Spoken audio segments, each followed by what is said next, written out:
Hey there, food lovers. I'm Chef Sally, and today we're going to solve one of the greatest kitchen mysteries: why do we cry when we cut onions? Grab your tissues, and let's get chopping. The culprit behind our tears is a sneaky little chemical called sulfur.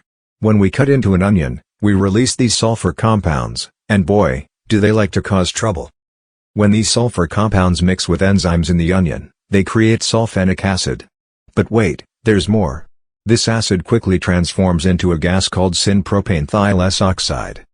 This sneaky gas floats up and reaches our eyes, where it mixes with the water in our tears to form, you guessed it, sulfuric acid. Ouch! This irritates our eyes and triggers our tear ducts to flush it out. But fear not, brave chefs. There are ways to fight back.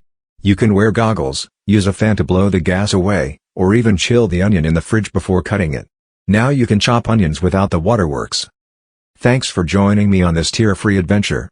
Now you know why onions make us cry and how to stop it. And here's a fun fact: onions have been cultivated for over 5,000 years and are used in cuisines all around the world. Keep cooking and see you next time.